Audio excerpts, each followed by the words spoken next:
Selamat pagi, selamat pagi pemirsa. Proses menuju pemilihan umum 2024 diwarnai beragam tindakan dan aksi penggunaan kekuasaan untuk menopang kemenangan pasangan calon tertentu dan partai-partai yang berada dalam lingkaran kekuasaan.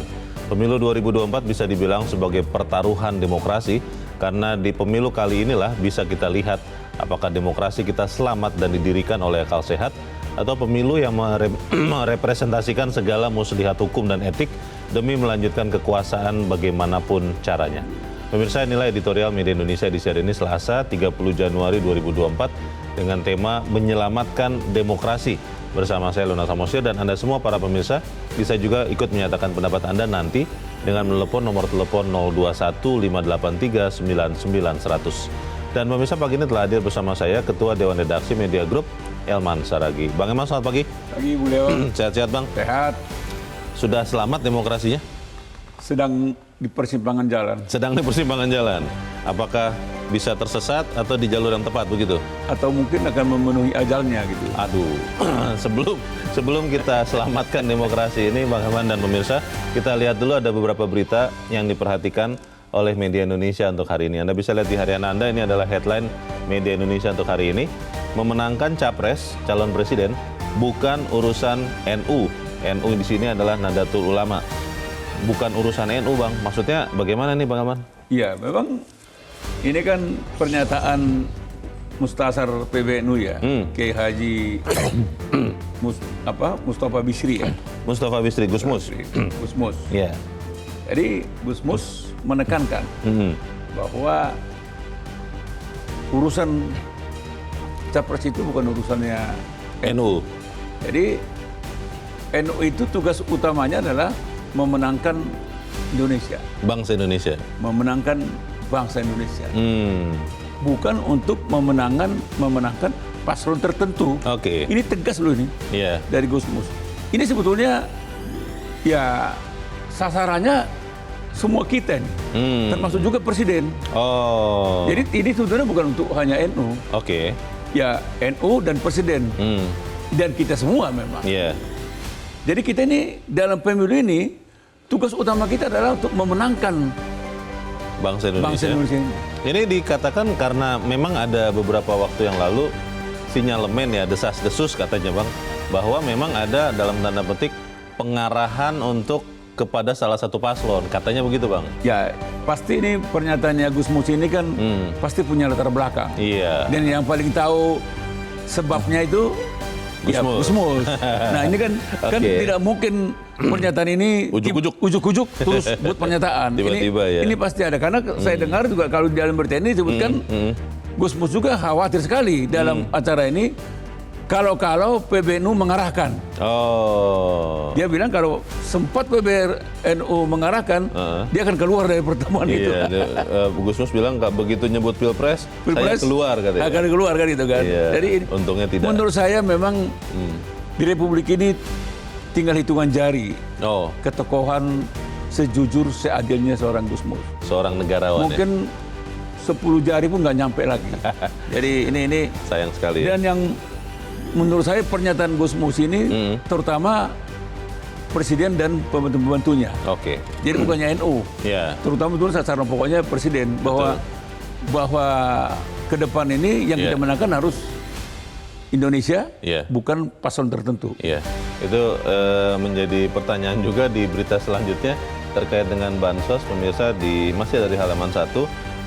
Banjir bansos kian deras jelang pencoblosan. Saya kira tadinya ketika musim hujan sekarang yang banjir itu air saja ya Bang ya. Saya juga tadi berpikir begitu. Itu dia. Ternyata bansos juga bisa banjir.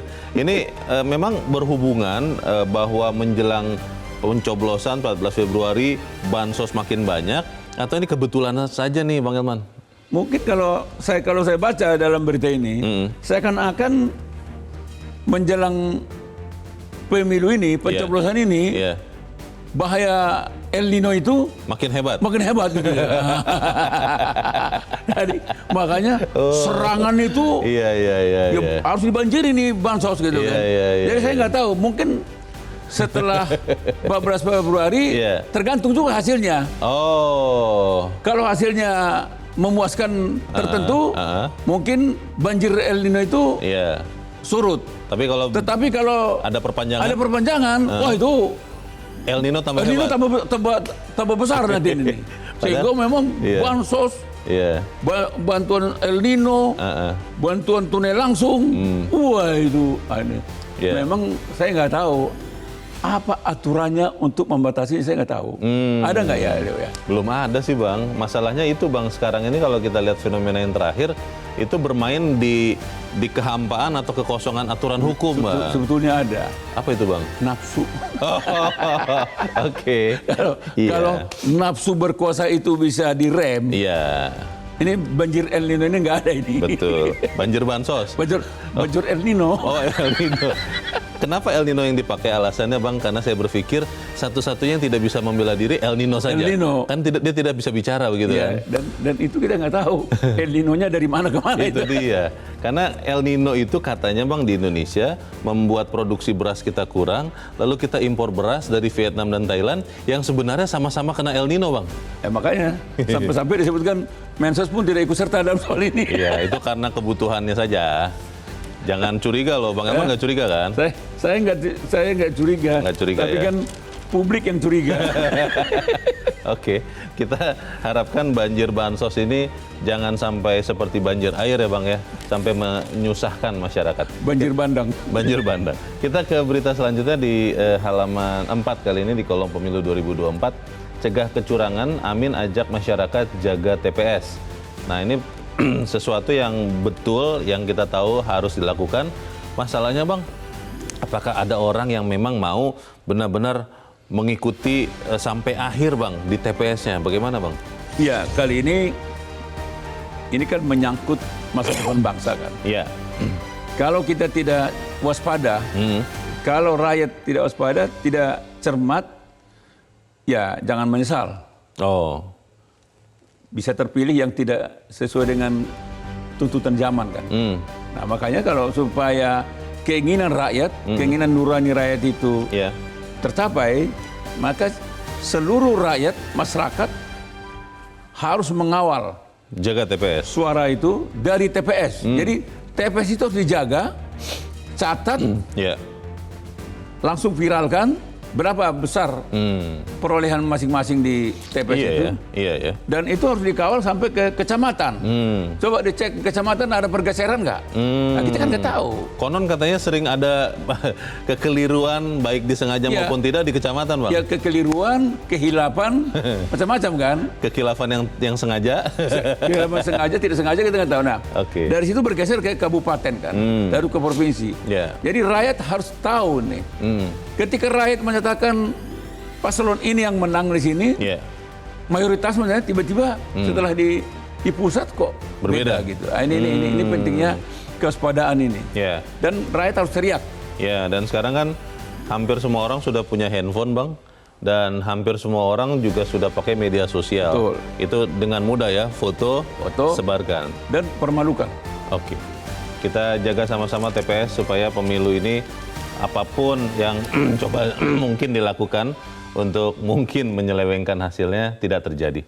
Kita ke editorial pemirsa, dan Bang Elman pada pagi ini diberi judul Menyelamatkan Demokrasi. Ini menyelamatkan demokrasi artinya demokrasi ini terancam bahaya, terancam tidak selamat. Pertanyaannya Bang, siapa yang membuatnya bisa jadi tidak selamat dan cara kita menyelamatkannya bagaimana? Ya kalau kita lihat kejadian-kejadian belakangan ini kan, memang demokrasi itu akan terancam kan. Katakanlah kita mulai dari misalnya MK itu kan, Mahkamah Konstitusi kan, menyangkut soal usia kan, yang dilonggarkan ya, yang diubah, tetap 40 tahun minimal, tapi ada frasa kan, kepala daerah. Iya. Jadi ini kan sebetulnya kan ada perselingkuhan di sini kan. Nah ini kan di sini awalnya. Tapi tetap aja orang tetap mengatakan ini final and binding kan gitu. Karena keputusan 90 karena. Kedua juga kalau kita lihat misalnya kegiatan presiden misalnya. Kegiatan presiden ini belakangan ini kan memang masyarakat ya publik beranggapan presiden ini sekarang tidak netral. Memihak salah satu. Berpihak dan bahkan presiden dianggap sudah berkampanye untuk paslon tertentu. Karena presidennya juga bilang boleh loh presiden itu memihak. Walaupun presiden mengatakan ini ada undang-undangnya, yang membolehkan. Ada aturannya boleh kan. Jadi memang di situ presiden kan tidak bilang dia berkampanye, tidak bilang dia berpihak. Tetapi ketika presiden misalnya bertemu dengan katakanlah dengan paslon tertentu, bertemu dengan menteri yang memang bagian daripada pemenangan paslon tertentu. Terakhir kemarin bertemu dengan AHY kan, ketua partai. Itu kan bagian daripada paslon tertentu. Ini juga membuat masyarakat bertanya-tanya, di mana kenetralan presiden kan gitu kan. Nah ini yang mengkhawatirkan kita, demokrasi kita ini akan terancam. Dan kalau presiden tidak memahami tentang ancaman ini, runtuhnya demokrasi ini bukan hanya makin mundur, tapi dia akan menemui ajalnya gitu. Baik. Nah di sini kata kuncinya sebenarnya kan sepanjang presiden menyadari ada ancaman demokrasi, maka demokrasi itu tidak akan jatuh. Baik. Asal presiden sadar dan membuktikan dia kembali netral. Pertanyaan besarnya itu Bang, apakah mungkin kembali ke jalur yang kita harapkan? Kita akan bahas Bang Hilman. Dan pagi ini inilah editorial Media Indonesia pemirsa. Pada hari ini Selasa 30 Januari 2024, menyelamatkan demokrasi.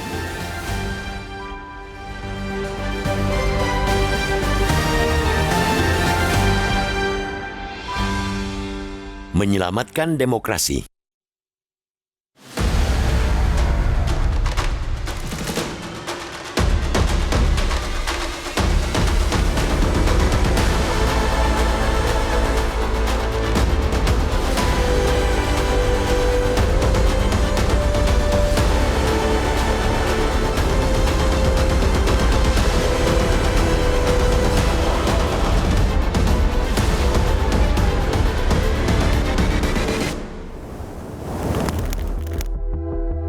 Proses menuju pemilihan umum 2024 diwarnai oleh beragam tindakan dan aksi penggunaan kekuasaan untuk menopang kemenangan pasangan calon atau paslon tertentu dan partai-partai yang berada dalam lingkaran kekuasaan. Rupa-rupa bantuan pun dari bantuan sosial atau bansos, bantuan El Nino, hingga bantuan langsung tunai yang diberikan oleh Presiden Joko Widodo ditemukan banyak pendomplengan untuk kepentingan elektoral. Apalagi pemerintahan Presiden Joko Widodo sudah memutuskan pemberian bansos tersebut bakal diperpanjang hingga akhir Juni 2024. Banyak yang curiga, keputusan ini merupakan bentuk antisipasi Pilpres 2 putaran yang bakal digelar pada 26 Juni 2024. Ketepatan waktu antara pencoblosan putaran kedua dan masa akhir perpanjangan bansos amat sulit untuk dikatakan kebetulan belaka. Presiden Joko Widodo dan menteri-menterinya juga kerap membagikan bantuan di tempat dengan latar belakang baliho pasangan Capres-Cawapres Prabowo Subianto Gibran Rakabuming Raka. Bahkan sejumlah menteri pun memelintir bansos sebagai bantuan Presiden Joko Widodo, lalu menarasikan bansos bakal dihapus jika presiden terpilih berikut bukan yang didukung oleh Joko Widodo. Inilah fakta-fakta yang tersaji di depan mata. Bagaimana demokrasi kita menghadapi tantangan serius, amat sangat serius. Keterlibatan kekuasaan dengan instrumen yang dimiliki secara masif ini membuat pemilu 2024 terancam menjadi pemilu paling buruk dalam sejarah demokrasi Indonesia pasca reformasi. Pemilu 2024 juga bisa dibilang sebagai pertaruhan demokrasi, sebab di pemilu kali inilah bisa kita lihat apakah demokrasi kita selamat dan didirikan oleh akal sehat atau pemilu yang merepresentasikan segala muslihat hukum dan etik demi melanjutkan kekuasaan bagaimanapun caranya. Langkah itu paling kasat mata dan kontroversial dengan menelikung hukum. Aturan tentang batas usia Capres-Cawapres dibelokkan, bahkan dengan memanfaatkan Mahkamah Konstitusi. Alhasil, calon yang secara undang-undang tidak bisa ikut berkompetisi, nyatanya bisa melenggang mulus turun gelanggang. Putusan Mahkamah Konstitusi ini jelas-jelas telah melecehkan prinsip the rule of law yang merupakan salah satu pilar penting demokrasi. Maka, selanjutnya kita menyaksikan muslihat demi muslihat tercipta hampir saban hari. Penabrakan aturan demi aturan terpampang di banyak tempat dan beragam segi. Mereka yang diperintah undang-undang agar netral, malah menabrak aturan dan melanggar sumpah secara brutal. Jika Presiden Joko Widodo dan sejumlah pembantunya terus melakukan hal ini, demokrasi kita bisa mundur bahkan menemui ajal. Sebagai produk demokrasi, Presiden Joko Widodo harus menyelamatkan demokrasi. Ini hanya bisa dilakukan jika Presiden mampu menahan diri dan berdiri netral serta imparsial dengan tidak mendukung paslon tertentu. Presiden juga harus bersikap adil terhadap semua paslon capres-cawapres. Ingat bahwa para pendiri bangsa ini telah bersusah payah mewariskan sistem ketatanegaraan yang berlandaskan pada demokrasi, republik, bukan kerajaan, termasuk dinasti. Jadikanlah pemilu 2024 ini benar-benar sebagai ajang pematangan demokrasi tanpa ada campur tangan penguasa untuk memihak dan cawe-cawe. Juga, negara harus memastikan setiap rakyat bebas memilih tanpa ada tekanan, intimidasi, dan teror. Kebebasan dan keadilan berpartisipasi bagi peserta pemilu dan pemilih niscaya akan menghasilkan demokrasi yang berkualitas. Namun, bukan hanya penguasa yang harus berperan menyelamatkan demokrasi dari kematian. Rakyat sebagai pemilih juga harus ikut berpartisipasi. Pilihlah paslon capres-cawapres yang menjunjung tinggi rule of law, bukan paslon capres-cawapres yang sudah menginjak-injaknya demokrasi dan meruntuhkannya. Harga demokrasi teramat mahal untuk dipertaruhkan, dan penderitaan atas itu bisa berkepanjangan.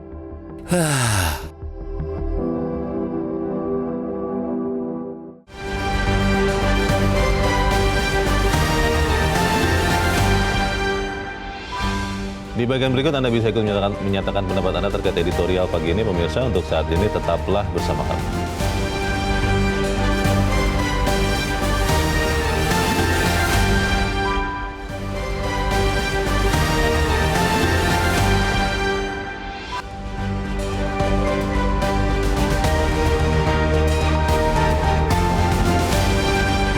Terima kasih Anda masih bersama kami di Editorial Media Indonesia, dan sekarang kita mau bertanya dulu Bang Elman sebelum kita lanjutkan diskusi kita. Kita saat ini sudah tersambung lewat saluran telepon dengan Direktur Eksekutif Lingkar Madani yang juga adalah pengamat politik, Ray Rangkuti.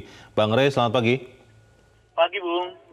Ya, Bang Ray, kalau kita bilang demokrasi itu kan sebenarnya pemerintahan dari rakyat, oleh rakyat, untuk rakyat. Pertanyaannya adalah ketika kita lihat fenomena belakangan ini, di mana kemudian demokrasi ini terancam, apakah Anda lihat bahwa yang mengancam demokrasi ini ada kemungkinan untuk dalam tanda petik bertobat begitu, Bang Ray? Bagaimana, Bang? Enggak, justru kan sekarang ini yang terlihat oleh kita, mereka menggunakan jalur-jalur formal ini untuk kepentingan yang bersifat keluarga dan kelompok. Gitu. Saya kira ini nggak akan bisa dihentikan, ya, kecuali memang unsur-unsur dari mereka yang berpikiran bahwa demokrasi itu untuk sekedar kepentingan keluarga dan kelompok mereka itu, ya tidak dapat memenangkan kontestasi ini. Jadi artinya kita tidak bisa menyelamatkan demokrasi Indonesia ini, Bang? Bisa, sangat terbuka kemungkinan untuk bisa menyelamatkannya. Tapi ya harus ada kesadaran bersama bahwa misalnya dinasti politik itu membahayakan demokrasi. Nah, pemahaman kita yang sangat minimalis terhadap demokrasi itu ya bisa membahayakan demokrasi. Memikirkan etik, moral dalam demokrasi itu ya berbahaya terhadap demokrasi. Yeah. Nah, kalau kesadaran-kesadaran seperti ini tidak muncul, ya tentu akan sulit untuk menekan kerusakan demokrasinya gitu.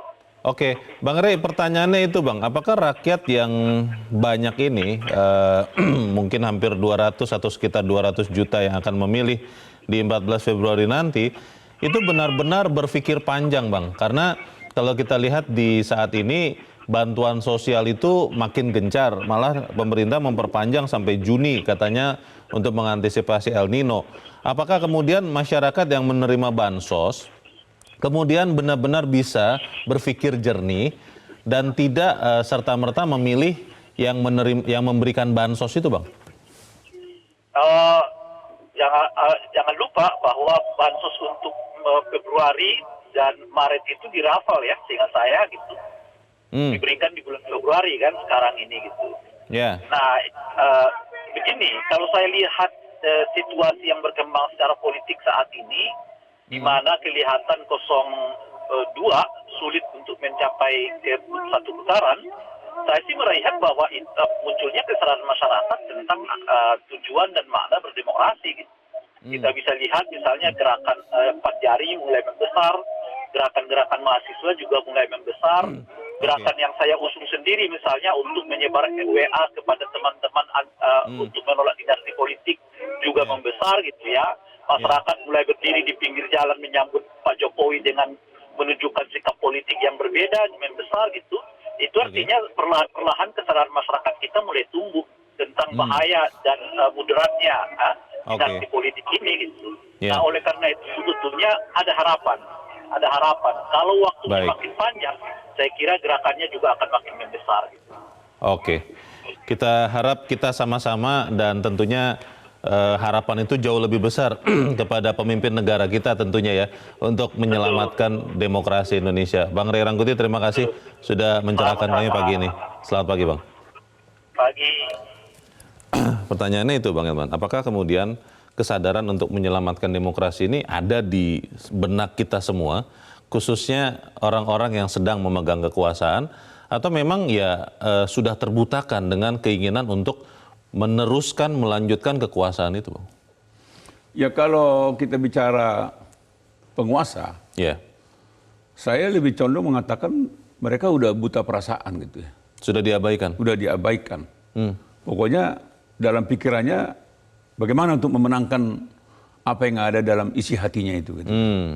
Terserah kan gitu. Nah, walaupun sebetulnya kan seorang presiden katakanlah misalnya kan. Presiden itu kan hanya hanya satu dari 280 juta jiwa penduduk Indonesia kan. RI 1. Jadi memang artinya itu pilihan. Jadi seorang presiden itu sebetulnya seorang negarawan. Jadi kalau seorang presiden itu dia tuh jadi pemersatu. Jadi dia pemersatu, dia negarawan. Artinya negarawan apa? Dia sudah selesai dengan dirinya. Dengan dirinya sebetulnya kan. Dia hanya satu aja yang dia lihat, kepentingan negara.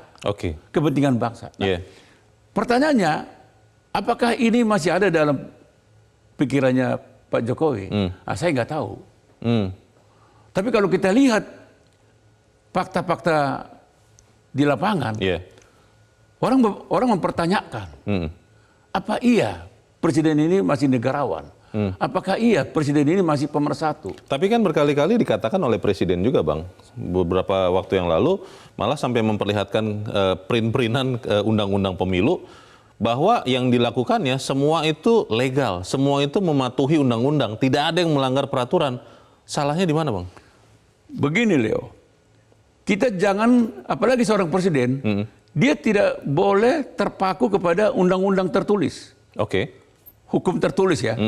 Tapi di atas hukum tertulis ada nilai-nilai moral yang paling tinggi sebenarnya kan. Jadi kalau sudah bicara moral ini kan, ini kan banyak kan kalau seperti kita wartawan, kita kan bilang ketika kita mau menuliskan berita, berita itu benar, faktanya benar. Tapi kita dihadapkan pada patut atau tidak patut berita ini. Kalau kita beritakan ini, ini bisa terjadi perpecahan bangsa. Akibatnya kita ini jangan diberitakan. Meskipun itu ratingnya tinggi, itu oplahnya besar. Itu, sekali lagi, kan ideologinya wartawan itu kan fakta kan. Betul. Walaupun itu fakta, tapi kalau itu akan membuat negara ini tercabik-cabik, maka kita urungkan niat kita memberitakan itu. Nah, ini juga sebenarnya presiden kan begitu. Emang ada undang-undangnya. Tetapi kan karena beliau ini sebagai pemersatu, sebagai negarawan, maka dia akan lebih mengutamakan bagaimana memenangkan bangsa Indonesia ini, bukan untuk bagaimana memenangkan paslon tertentu. Kalau itu yang dia pilih, orang Medan bilang ini hajab si Rajab bin Mustajab. Artinya, Bang? Artinya ya nggak tahu lagi, hancur-hancuran lah kita. Kiamat. Kiamat gitu. Bang, tapi pertanyaannya kan kembali lagi, Bang. Seorang ayah pasti akan menyelamatkan, membela anaknya. Dan dalam kontestasi yang kita akan sama-sama tentukan hasilnya di 14 Februari yang mendatang, ini kan ada anak dari seorang Joko Widodo yang ikut bertarung, Bang. Sehingga sangat wajar kalau seorang ayah pasti akan membela, membantu bagaimana caranya anaknya supaya menang, Bang. Begini, Leo. Nggak boleh kita analogkan seperti itu. Tidak boleh? Tidak boleh. Itu kan saya dengan anak saya, pastilah. Tetapi ini kan kalau presiden, semua kita ini anak-anaknya. Oh. Kita ini Leo, misalnya rakyat yang ada di paslon 1, rakyat yang ada di paslon 2, rakyat ada di paslon 3, semua adalah anak-anak masnya presiden. Bukan hanya anak biologisnya. Tidak ada anak tiri. Itu anak kandung. Anak ideologisnya, anak biologisnya. Karena dia kepala negara. Dia kepala negara sebagai kepala pemerintahan, sebagai presiden. Kalau analog seperti keluarga dijadikan contoh, ya dia berarti bukan presiden. Berarti dia bukan kepala negara. Dia bukan negarawan. Dia bapaknya si Leo. Tapi dia kan bapaknya rakyat Indonesia. Bukan bapaknya Leo, bukan bapaknya apa. Jadi dia tidak hanya bapaknya Gibran, tidak hanya bapaknya Kaisang, tapi bapak kita berdua juga. Tapi bapaknya 280 juta orang. Itulah sebabnya mengapa ketika dia mengatakan netral pada bulan November yang lalu, ini cocok nih. Tetapi ketika setelah November itu berubah, paling tidak rakyat mengatakan, oh ini berubah nih. Ini bukan netral lagi nih. Ini gawat nih. Kalau presiden masih membutakan matanya terhadap ini, membutakan hatinya melihat ini, ya selesailah demokrasi ini, Leo. Baik, kita belum selesai tapi kita harus jeda dahulu. Bang Eman dan pemirsa tetaplah bersama kami, Editorial Media Indonesia segera kembali.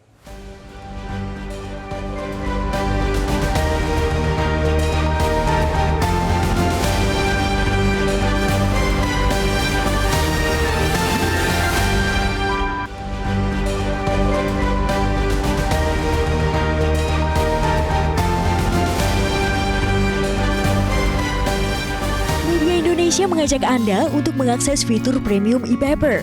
Dengan sajian konten berbasis intelektual dan meneguhkan kebangsaan, Media Indonesia tampil dengan lebih dinamis melalui e-paper Media Indonesia yang dapat Anda akses kapan saja, di mana saja. Caranya mudah, download aplikasi Media Indonesia di Android atau ketik link epaper.mediaindonesia.com atau bisa scan QR code pada layar kaca Anda. Klik tab e-paper di bagian samping layar tablet Anda, daftarkan data diri, serta pilih paket perlangganan e-paper Media Indonesia sesuai dengan kebutuhan Anda. Nikmati juga bonus spesial tambahan 4 halaman rubrik fokus setiap hari. Semua bisa Anda dapatkan hanya di e-paper Media Indonesia. Untuk informasi lebih lanjut, hubungi customer service di nomor 0811 1201 2018 atau kunjungi media sosial @mediaindonesia. Media Indonesia, referensi bangsa. Terima kasih Anda masih bersama kami di Editorial Media Indonesia dan sekarang juga waktunya kita Bang Eman untuk mendengarkan juga pendapat dari pemirsa Metro TV.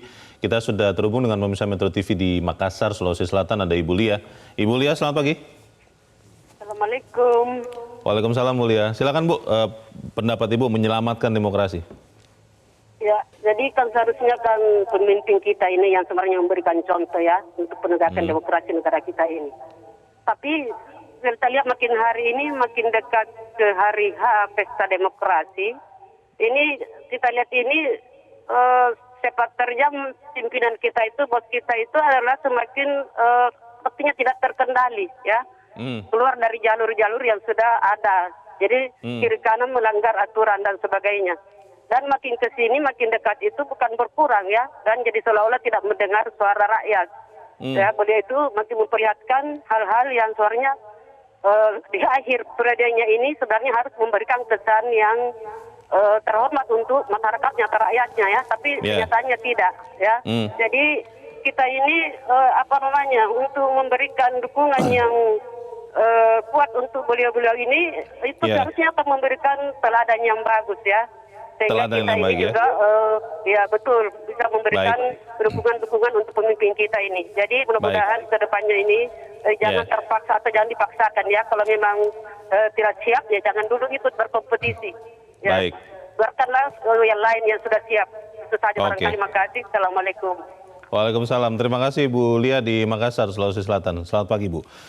Di belakang Ibu Lia ada Pak Ian di Cibubur, Jakarta. Pak Ian, selamat pagi. Selamat pagi. Selamat pagi Pak Ian. Waalaikumsalam warahmatullahi wabarakatuh. Bagaimana Pak Ian, ini kita bisa menyelamatkan demokrasi atau tidak nih menurut Anda? Silakan Pak, singkat padat. Baik, terima kasih Bang Leonard dan Mbak Elman. Ya. Ini kalau saya boleh merubah judul dari Metro TV ini, jangan menyelamatkan demokrasi. Apa itu Pak? Harus melahirkan demokrasi baru. Oh begitu. Karena demokrasi kita ini sudah mati. Hanya mau diselamatkan. Oke. Ya kan? Ya. Baik. Jadi untuk mengenai demokrasi dalam hal pemilu ini, sebagai masyarakat tidak bisa berkata apa lagi karena semua sudah dirangkum oleh pemerintah yang berkuasa sekarang. Coba sebutkan satu saja. Sebutkan satu saja. Institusi mana yang tidak dikuasai oleh pemerintah? Otomatis mereka pasti akan tunduk, bahkan mungkin sujud kepada pemerintah. Pak Ian, tidak anti pemerintah. Pak Ian, kalau kemudian dikatakan bahwa pemilu 14 Februari nanti itu adalah kesempatan bagi rakyat, bagi Pak Ian, bagi saya untuk mengoreksi yang terjadi saat ini, itu bisa apa tidak menurut Anda Pak Ian? Saya rasa bukan masalah bisa atau tidak. Yang saya sebutkan tadi, kekuasaan itu sudah berjamaah. Makanya saya bertanya, institusi mana yang tidak dikuasai oleh pemerintah? Itu satu. Dan saya mau mengatakan juga, di sini bukan kami rakyat itu anti pemerintah, tidak. Dulu di 2014 kami pun mendukung programnya Joko Widodo. Tapi lambat laun berjalannya kekuasaan, masyarakat kan bisa melihat, bisa mendengar, dan bisa merasakan.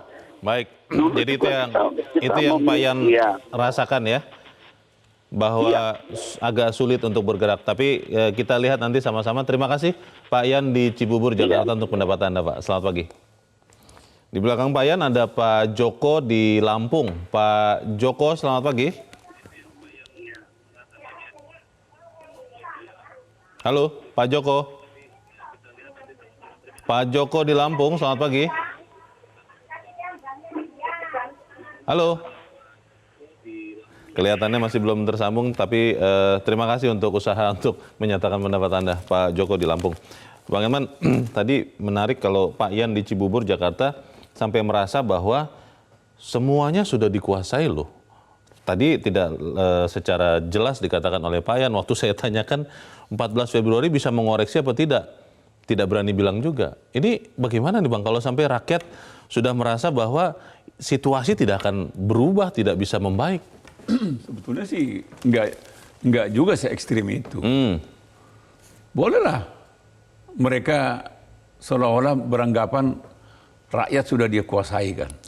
Kan kalau kita lihat juga hasil-hasil survei kan, sepertinya kan mereka sudah pongah kan. Ada yang pernah menyebut 50%. Sudah jumawa kan, ini pasti menang gitu kan. Belum tentu, belum tentu. Jangan lupa, rakyat itu berdaulat. Itulah makanya dari awal di editorial ini kita ingatkan rakyat itu hati-hati. Kalau salah mencoblos, menyesal 5 tahun kemudian. 5 tahun kalau tidak diperpanjang lagi ya Bang? Ya, pokoknya dia minimal itu. Ini minimal 5 tahun. 5 tahun. Dia akan menyesal. Gak ada gunanya penyesalan kalau sudah terjadi. Maka itu memang kita harapkan benteng terakhir kita adalah kedaulatan rakyat pada tanggal 14 Februari akan datang. Dia kita dorong, cobloslah sesuai dengan nuranimu. Bang, tapi apa itu bisa? Karena tadi kan ada berita Indopol saja ketika mensurvei pilihan masyarakat, sebagian masyarakat itu sampai tidak berani menyatakan pilihannya karena takut bansosnya dipotong, Bang. Bagaimana, Bang? Itu yang saya katakan. Bansos ini akan diterima. Dan saya kan selalu mengatakan, bansos itu bukan kebaikan hatinya Jokowi loh.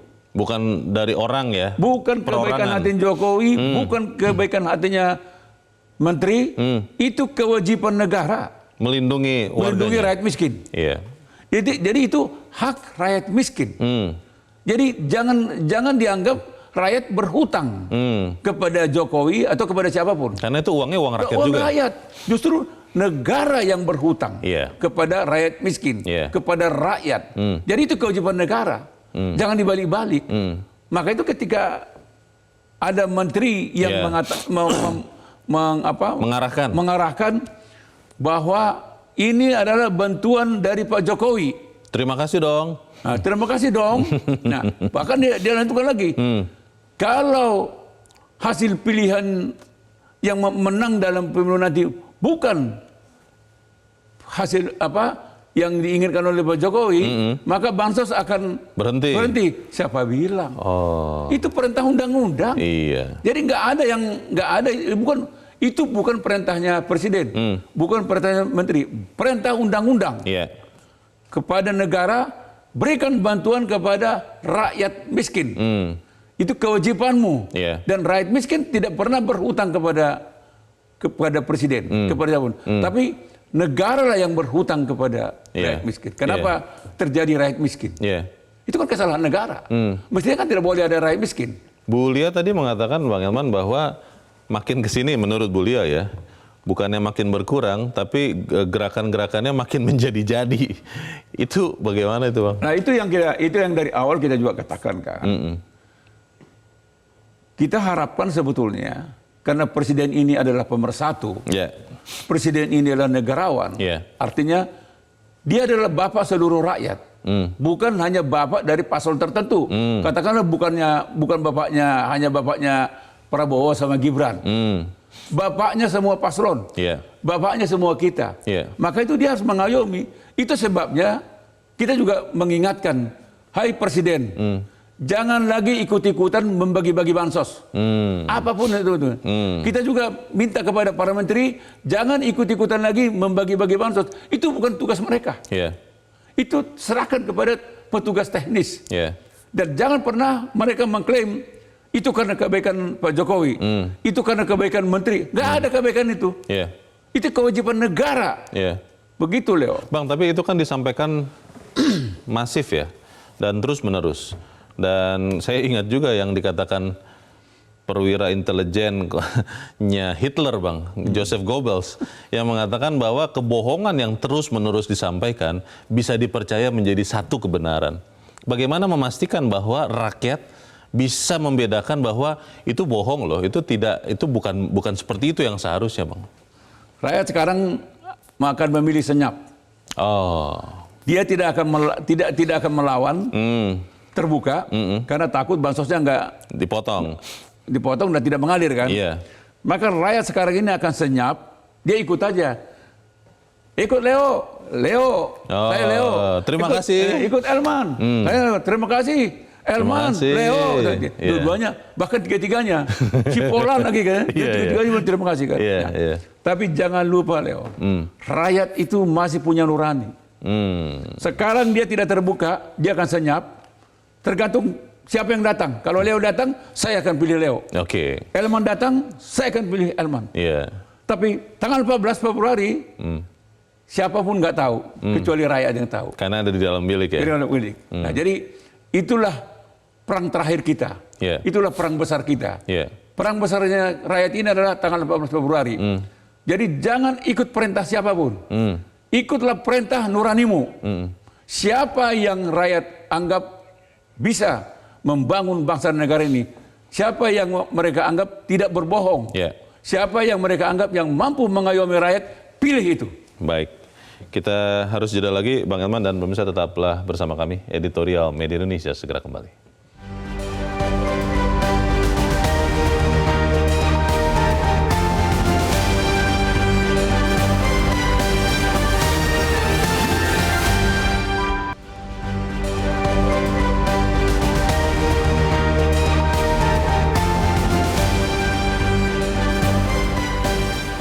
Terima kasih Anda masih bersama kami. Kita di bagian akhir dari diskusi kita pagi ini. Bang Elman, kan namanya demokrasi dari rakyat, oleh rakyat, untuk rakyat.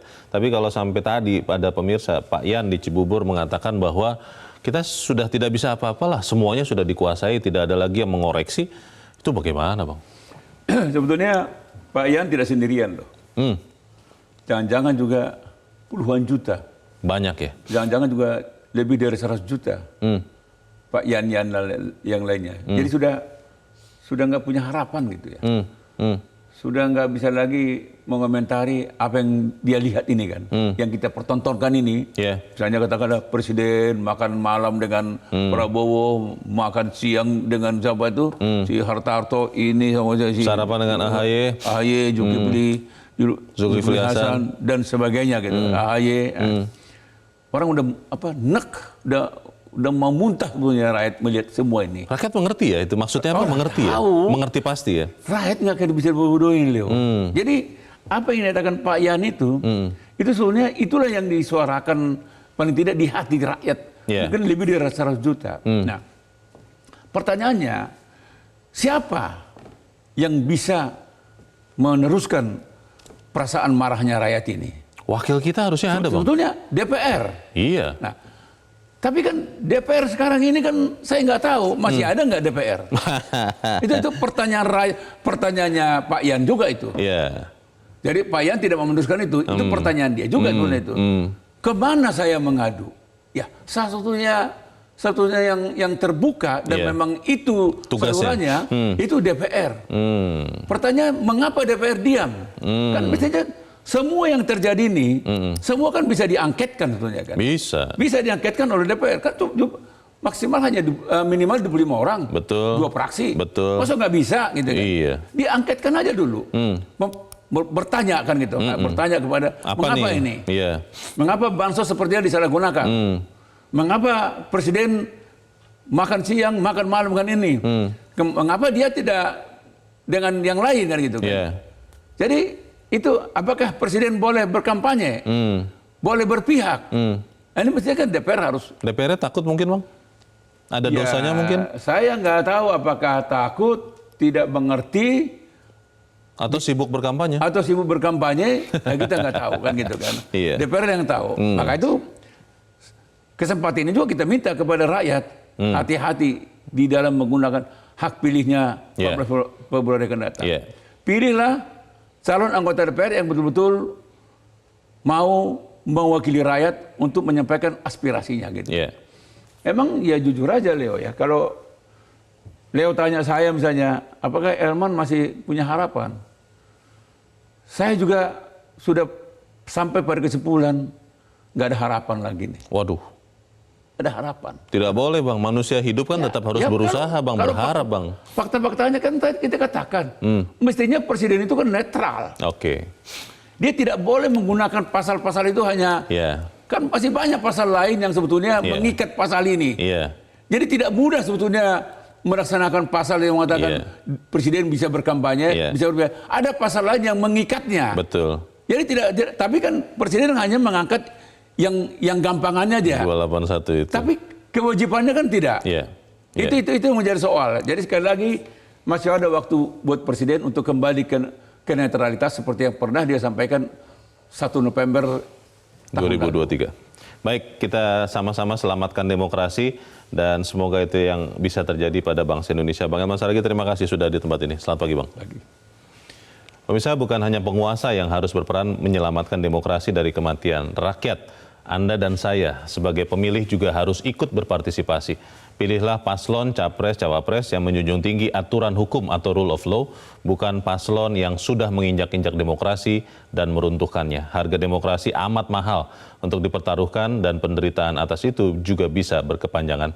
Saya Leonard Samosir, berterima kasih Anda sudah menyimak editorial Media Indonesia untuk pagi ini.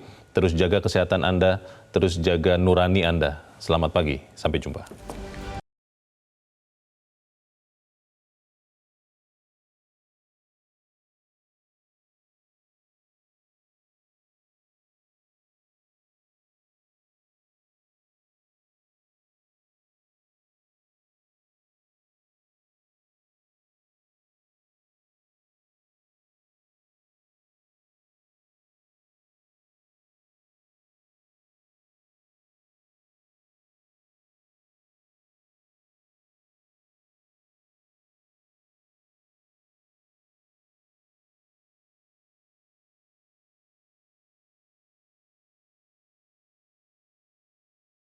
Jelajahi cara baru mendapatkan informasi. Download Metro TV Extend sekarang.